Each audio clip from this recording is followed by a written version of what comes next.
여러분은 현실 속에서 어떤 불신앙을 합니까? 여러분은 삶 속에서 무엇이 가장 힘드십니까? 여러분은 남의 탓을 많이 합니까? 아니면 여러분도 모르게 망했다라는 단어를 많이 쓰십니까? 아니면 그냥 환경과 현실 속에서 믿음을 고백하려고 노력합니까? 출애굽기부터 시작해서 여호수아서를 보면 이스라엘 백성들의 모습이 나와요. 그러니까 믿음이 없는 사람들, 다시 말하면 믿음의 사람들 옆에 섞여 살면서 하나님의 백성, 믿음의 백성이라고 하는 사람들이죠. 그런데 막상 그들에게는 믿음이 없습니다. 지금 마치 교회에 다니는 사람들이 부모님 때문에 다니고 힘들어서 다니고 은혜를 받고 다니기보다는 그냥 다니는 사람들하고 비슷할 수 있습니다. 근데 그렇게 다니는 사람들이 조금만 어려우면 불평해요. 애굽의 그 바로 왕이 너거 보니까 편한갑다라고 생각하면서 조금 힘들게 하면 당장 모세와 아론을 원망해요. 그리고 막 출애굽에서 나가면 기뻐 막 좋아해요. 그러다가 홍해 앞에 딱 섰어. 앞에는 홍해가 막혀 있고 뒤에는 지금 애굽 군대가 쫓아오고 또 뭐합니까? 원망을 또 해요. 물 없다고 원망하고 물이 쓰다고 원망하고 먹을 거 없다고 원망하고 또 뭐죠? 고기 못 먹는다고 원망하고 여러 계속 원망과 불평과 불신앙이 하는 모습들이 계속 나와요. 지금 민수기 보잖아요. 계속 하나님이 잔인한 하나님 같아. 왜? 자꾸 죽이니까. 그런데 사실은 어떤 의미에서는요, 그렇게 보여줬는데도 안 믿고 있는 거예요. 그렇게 함께하고 계신데도 그 하나님에 대한 것보다는 지금 내가 원하고 지금 내가 바라는 것에만 빠져 있는 거예요. 지금 현실도 그런 것 같아요. 여러분, 하나님이 살아 계신데 세상에 흑암이 강하잖아요. 그렇죠. 꼭 지금 그렇게 방역단체가 그렇게 뛰어다니고 전 세계적으로 하는데 코로나는 웃는 것 같아. 나는 계속 변이할 거야. 이래가지고. 꼭 그것처럼 사단은요. 계속 역사하는 거예요. 개개인의 욕심을 가려서. 우리 그 집사님 그러더라고요. 백향나무 교회 집사님. 목사님, 말씀은 막 이렇게 하나님 뜻이 있을 거 막 이러는데 막상 딱 문제 오니까 이익이 막 생각나고 막 이런 여러 가지 복잡한 자기를 하더라고요. 저도 과거에 그랬어요. 물론 지금도 제가 어떤 게 이익되고 어떤 게 문제인가를 따지긴 합니다. 그런데 우리는 뭐하죠? 하나님이 뭘 하실까? 지극히 복음적인 선택이 뭘까 고민하고 물러날 수 있거든요. 그런데 대부분의 사람들은 그러지 못해요. 강한 흑암에 잡혀있고 흑암이 만들어 놓은 세상 시스템에 그게 거대한 성처럼 느껴져서 아무것도 못하는 자신의 모습을 봐요. 제가 한 10년 전에 미국을 갔는데, 좀 미국 들었는데 외국을 가보니까 한 달을 일하지 않으면 먹고 살기가 어려워요. 근데 지금 우리나라도 그렇게 되고 있어요. 우리 아이들이 지금 청년들이 젊은 애들이 나가면요. 딱 먹고 살 수 있는 시스템을 딱 만들어놨어요. 노예라 노예. 한 달 더 남아서 내가 쉴 만한 여유가 없는 거예요. 대부분의 사람들이. 저 대기업이나 몇 프로는 돈을 많이 버는데 대부분의 젊은 친구들은 딱 먹고 살면 딱 끝나는 돈인 거예요. 어떻게 다른 게 없어요. 그냥. 그런 인생을 살아가야 돼요. 성도는 더더욱 거기서 아무것도 못하는 것 같아요. 그런데 이게 뭐라고요? 속는 거예요. 할렐루야. 여러분 성경을 잘 보세요. 홍해의 기적을 일으키기 전에 어떤 일이 벌어졌느냐. 현실적으로는 그냥 죽을 수밖에 없는 상황이야. 그냥 앞뒤가 다 막혀버린 상황인 거예요. 모든 상황들이 하나같이 안 되는 거예요. 제가 저희 아내하고 살면서 이제 조금 바뀐 게 안 된다는 거예요. 나도 어쩔 수 없이 자꾸 불신앙한다는 거예요. 어떻게 지금 어떻게 먹고 살아? 어떻게 힘든데 어떻게 이 문제 어떻게 해결할 건데 막 그러는 거예요. 근데 저는 그래서 기도하는 거잖아. 그래서 하나님 바라봐야 되는 거잖아.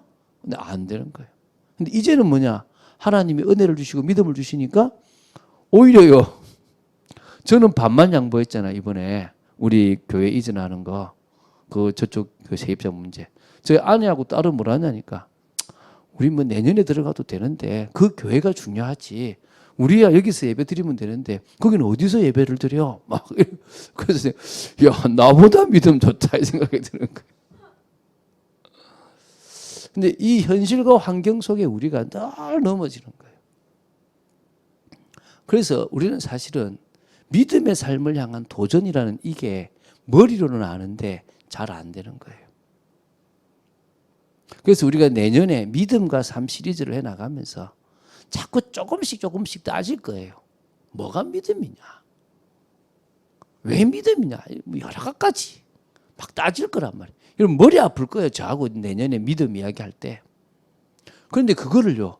고민을 한번 해보세요. 그냥 그렇지라고 생각하지 말고 왜 나는 그렇지라고 생각하지? 여러분 잘 생각해 보세요.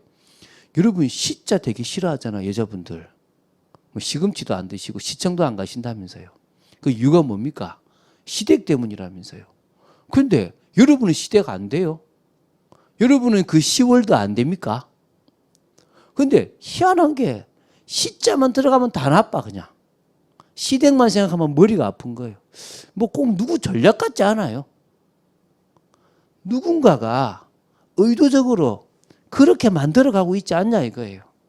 맞죠? 뭐 딸은 언제 보내고 아들은 며느리는 언제 보낸다 그러잖아요. 며느리는 봄에 보내고 뭐 딸은 가을에 보낸다 그러던가. 왜? 딸 더 안 타게 하려고. 뭐 딸 같은 며느리가 어디 있냐고 그러던데 맞아요. 뭐 제가 봐도 그런 것 같아요. 그런데 그건 인지상정이잖아요. 그런데 여러분도 언젠가는 뭐요? 시월드가 될 거야 사실은. 그런데 막상 내가 그 시월드를 싫어하고 있는 거예요. 누구 계략인지 생각해 봐야 되잖아요.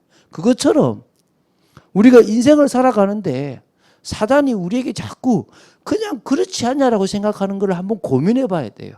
왜 그렇지? 왜 이렇게 됐지? 무엇 때문에 이렇게 지금 고난스럽게 살아가지? 그 고민을 한번 해보면 아닌 건데 이러고 있구나가 깨달아지는 거예요. 그러면 새로운 인생이 되는 거예요. 저는 그 눈이 한번 열리고 나니까 감사하게도 새 인생을 살아가는 거예요. 감사하게도 은혜 속에 살아가는 거예요. 오늘 그런 인생을 한번 살아가 봅시다. 할렐루야. 자, 그러면 첫 번째 믿음의 삶을 향한 도전 전에 자, 믿으면 구원받는다라는 의미가 있어요. 맞죠? 중요한 단어죠. 이 명제죠. 믿으면 구원받아요. 주의 이름을 부르고 믿으면 무조건 구원받아요. 이 말에 대한 이해와 이 말에 대한 오해를 좀 봤으면 좋겠어요. 이게 무슨 말이냐? 자, 맞아요. 구원은 오직 믿음으로만 받을 수 있습니다. 다른 방법은 절대 없습니다. 율법을 지키는 행위로 절대 구원 못 받습니다.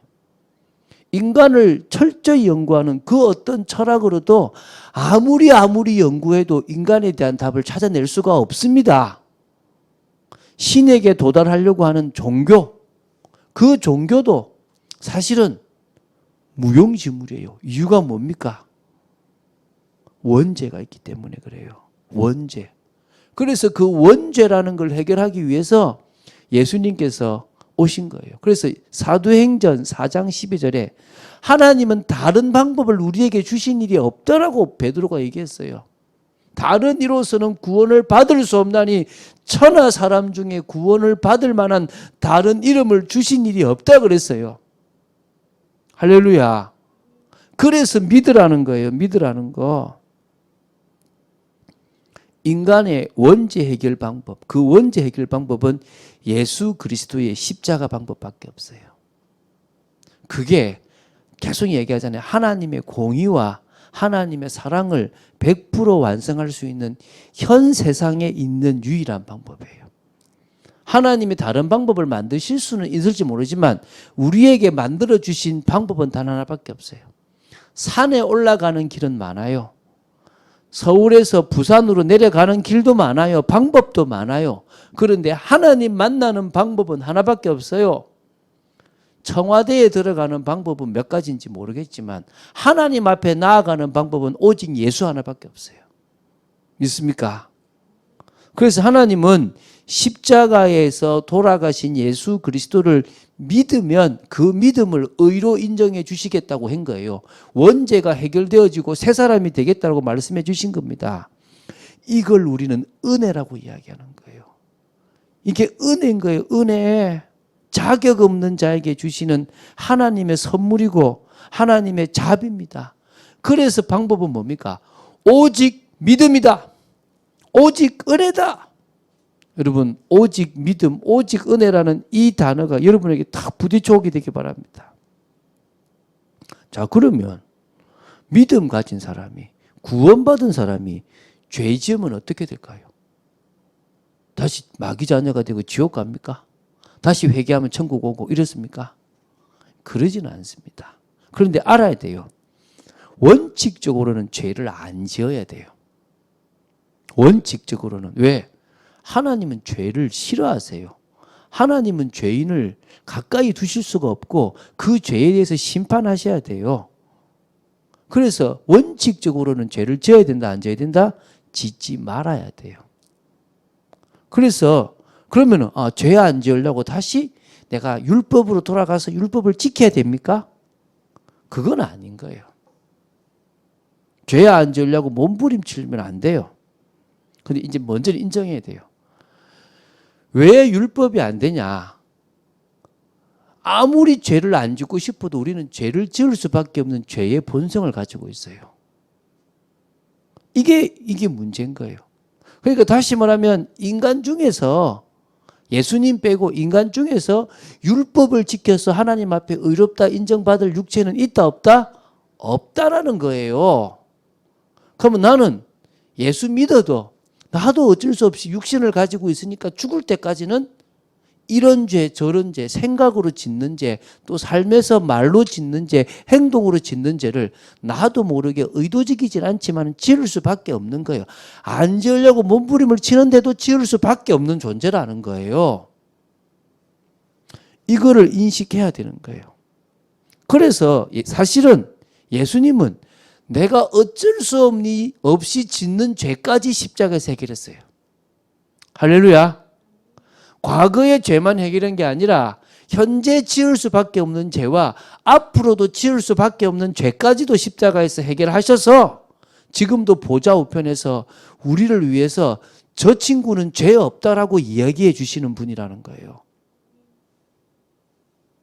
그래서 우리는 죄를 짓지 않는 인생을 위해서 성령을 선물로 주신 주님께 감사하고 그 성령의 역사를 체험해야 되는 거예요.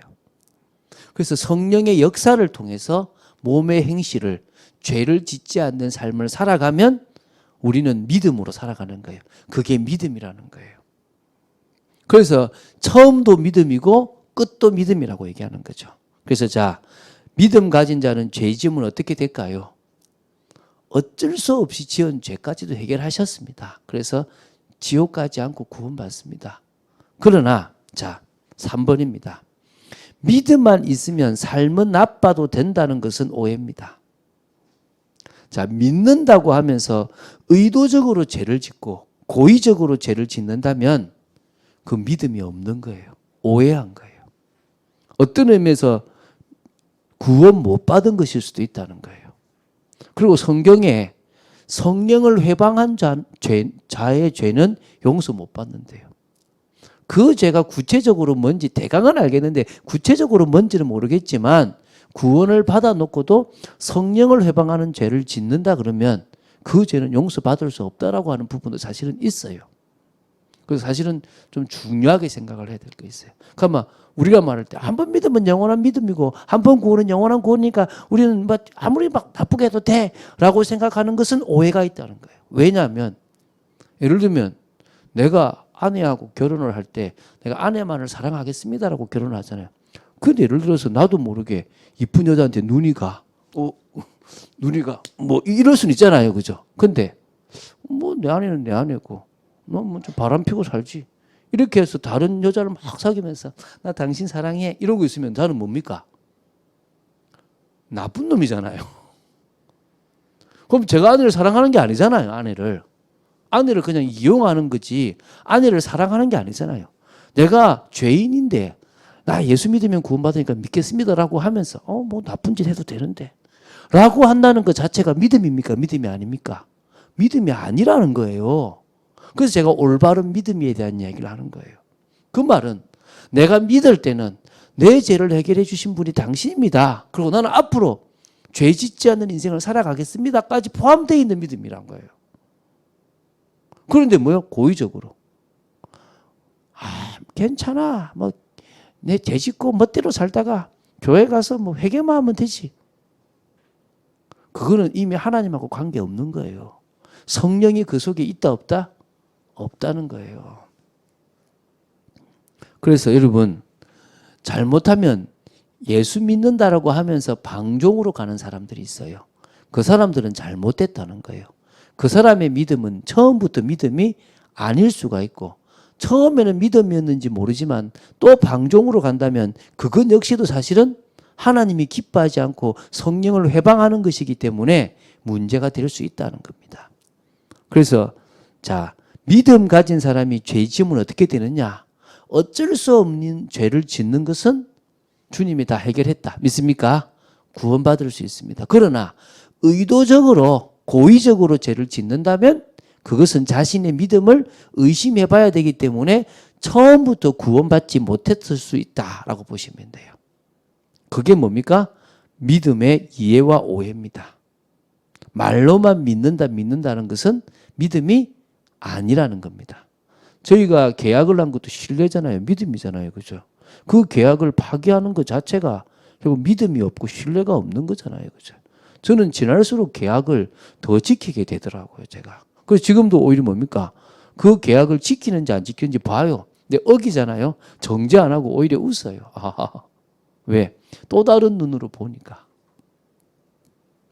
자, 그러면 믿음의 삶을 살아야 되는 이유를 한번 봅시다. 우리는 믿음으로 삶을 살아야 되거든요. 이유가 있어요. 제가 4가지를 해놨는데요. 첫 번째가 구원받은 이후에 곧바로 죽지 않기 때문이에요. 뭔 말입니까? 무슨 말이죠? 자, 잘 생각해 보세요. 가장 좋은 시나리오는 이래요. 하나님의 은혜로 믿음이 생기고 그래서 그 믿음을 고백해서 죄사함을 탁 받고 하나님의 자녀가 되면 바로 이 땅에서 고생하지 말고 싹 천국으로 올라가면 최고 좋은 시나리오라. 그러면 이 땅에 고난을 당할 필요가 있다 없다? 없어요. 이해가 되시죠? 그게 가장 좋은 시나리오예요. 사실은. 그래서 딱 어떨 때는 내가 예수 믿고 다 끝내면 그냥 믿음으로 끝나니까 최고 좋은 거야. 그런데 우리는 인생을 살아야 되는 거예요. 그 시간에 성화라고 그러죠. 성화. 우리는 말하면 갱신, 변화 이런 시간표를 지나서 주님이 우리를 끌어가시는 것 속에서 영화로운 단계까지 가야 되는 거예요. 다음에 기회가 이거 하는 중에 아마 구원의 9단계 서정 9단계를 볼 거예요. 구원의 서정 9단계가 있거든요. 그거에 대한 이야기를 한번 다룰 거예요. 그럼 우리는 지금 어떤 의미에서는 예수 믿고 구원받고 나서 작게는 며칠, 길게는 몇십 년을 살아야 될 사람들이라는 거예요.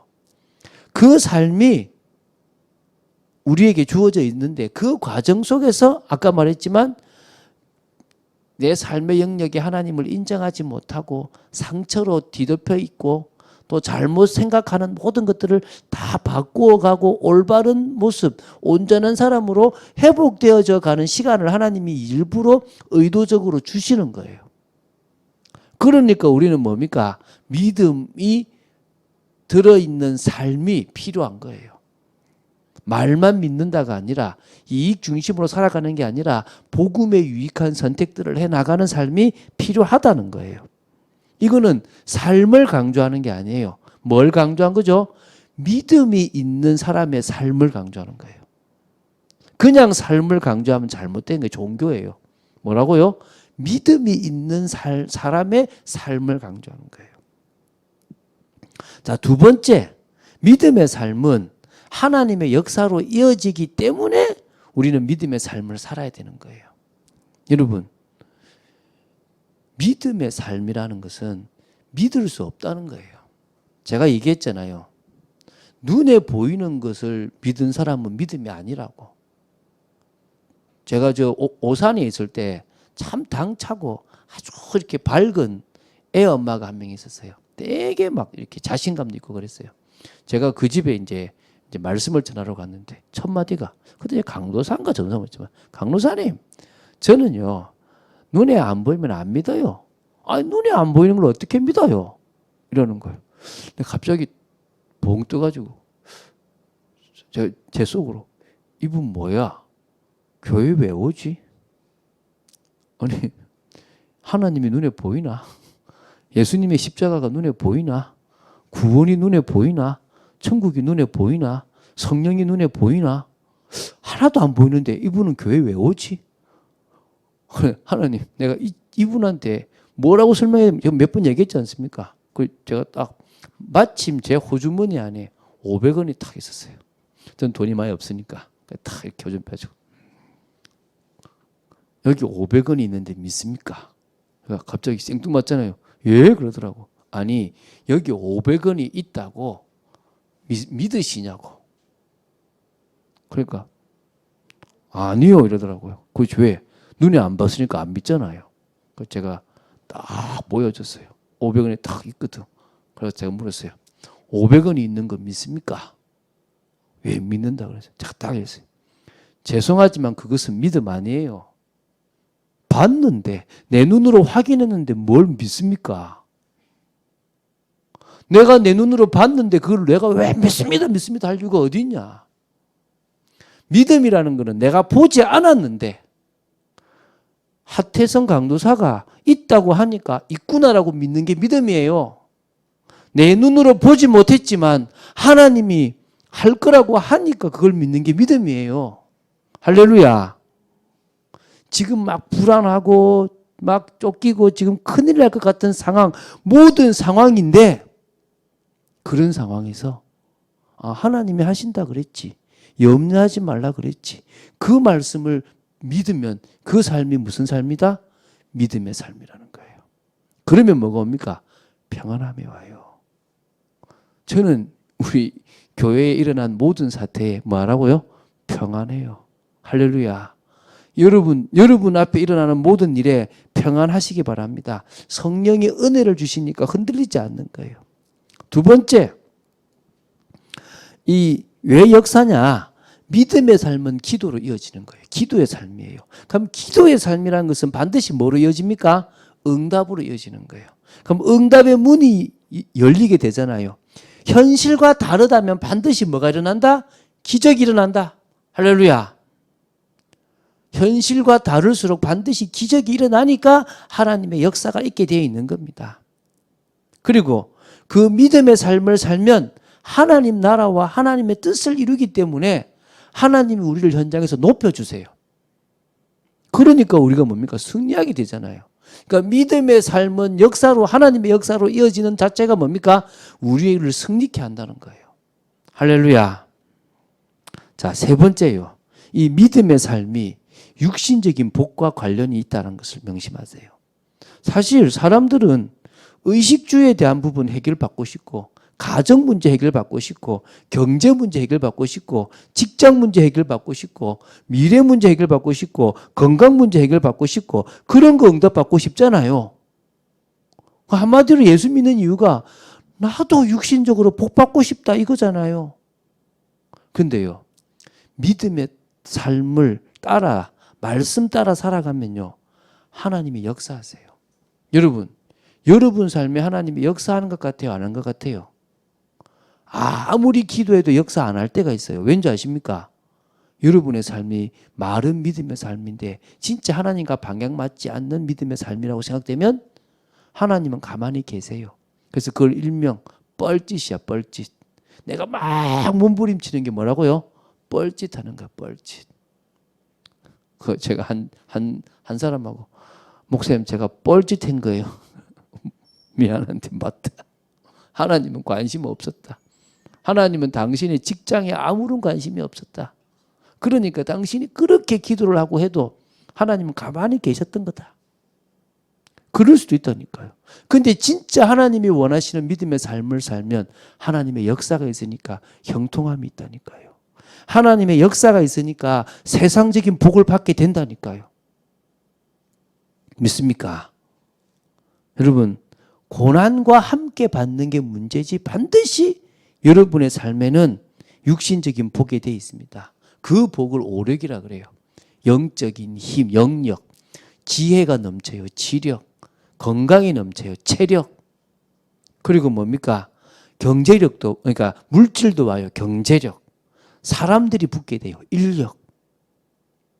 그래서 오력의 축복이 오는 겁니다. 영력, 지력, 체력, 경제력, 인력. 하나님의 나라를 이루고 하나님께 영광 돌릴 축복들이 온다니까요. 자, 네 번째입니다. 이게 좀 중요한데요. 믿음의 삶이 구원의 완성과 연결되기 때문이에요. 자, 마태복음 10장 22절, 24장 13절, 마가복음 13장 13절에 뭐라 나오냐면 끝까지 견디는 자는 구원을 얻으리라 그랬어요. 우리 구원 받은 거 아닙니까? 그런데 무슨 끝까지 견디는 자가 구원을 받습니까? 그 말은 자, 이렇죠. 여러분, 하나님이 살아계신 거 맞습니까? 자, 그러면 하나님 살아계신 거 맞으면 여러분들에게 핍박이 오는 거는 하나님이 돌아가셨기 때문에 핍박이 옵니까? 하나님이 살아계신데도 핍박이 온다고 말씀하셨습니까? 핍박이 온다고 말씀했죠. 근데 그 핍박 속에서 죽음의 위기까지 오는 사람도 있어요. 그때 진짜 믿음 있는 사람은 나는 죽더라도 예수님을 비방할 수가 없어. 모른다라고 말할 수가 없어가 되는 거예요. 그런 상황에도 끝까지 견디는 사람은 진짜 믿음이 있는 사람이니까 구원을 받는다는 거예요. 근데 그 목에 칼이 들어왔다고 해서 내가 나 안 믿는데요? 라고 하는 거는 믿음입니까? 아닙니까? 아니죠. 그래서 마태복음 10장에 너희가 사람들 앞에서 나를 시인하지 않으면 나도 하나님 앞에서 너희를 시인하지 않겠다 그랬어요. 그러니까 어떻게 보면 믿음은 우리 믿음의 삶은 진정한 구원의 완성으로 이어지게 되어 있는 거예요. 오늘 빌립보서 2장 12절 보십시오. 제가 읽어볼게요. 그러므로 나의 사랑하는 자들아 너희가 나 있을 때일 뿐 아니라 더욱 지금 나 없을 때에도 항상 복종하여 두렵고 떨림으로 너희 구원을 이루라. 구원을 뭐라고 했습니까? 이루라고 얘기했어요. 이루라고. 그 말은 구원의 완성을 이야기하는 거예요. 그 구원의 완성을 하는데 뭐가 필요하다고요?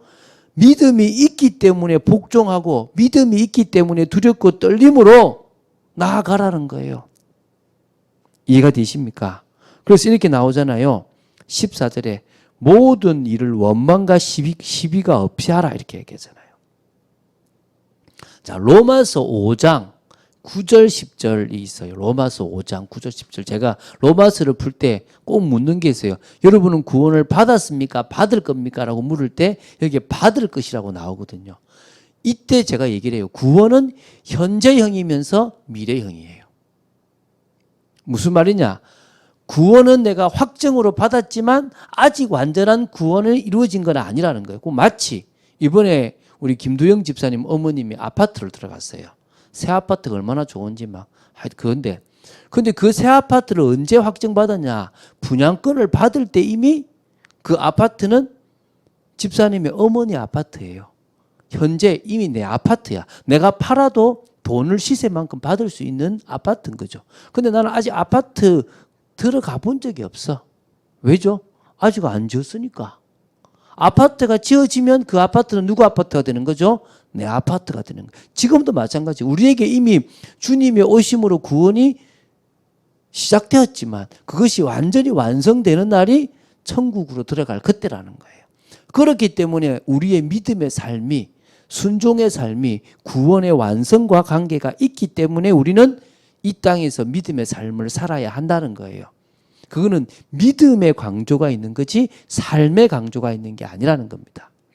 자, 그래서 세 번째 오늘 너무 딱딱한 얘기를 많이 했는데 우리가 도전해야 될 중요한 믿음의 삶이 있습니다. 그게 오늘 지금 이제 3번의 1번인데요. 주님이 주인된 믿음의 삶을 살아갑시다. 그분이 그래요. 전 세입자에 있는 그 백향나무교에 있는 집사님이, 목사님 딱 문제가 오니까 그냥 자기도 모르게 본능적으로 이익 중심으로 가게 되더라는 거예요. 그렇게 세팅되어 왔어요. 사단이 엄마 뱃속에서부터 그렇게 우리를 각인시켜 온 거예요. 그렇게 안 하면 바보 인생이고 실패 인생처럼 만들어 난 거예요.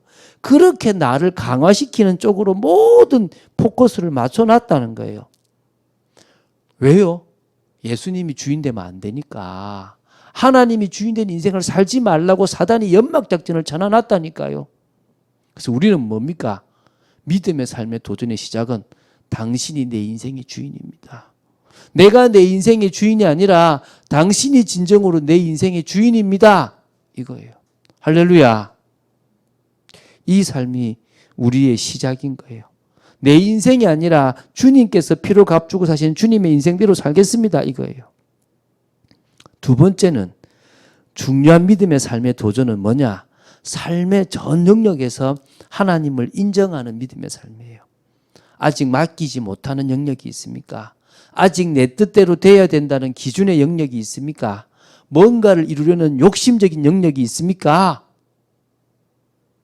이거를요, 맡겨서 모든 일을 원망과 시비가 없게 한다는 것처럼 사단의 지배 시스템을 완전히 바꾸어 버리는, 오히려 전 영역에 모든 것이 감사하다라고 할 정도의 삶을 살아가게 되길 바랍니다. 세 번째는, 이게 중요하죠. 하나님의 뜻을 이루는 믿음의 삶이 중요해요. 자, 빌립보서 2장 13절을 볼게요.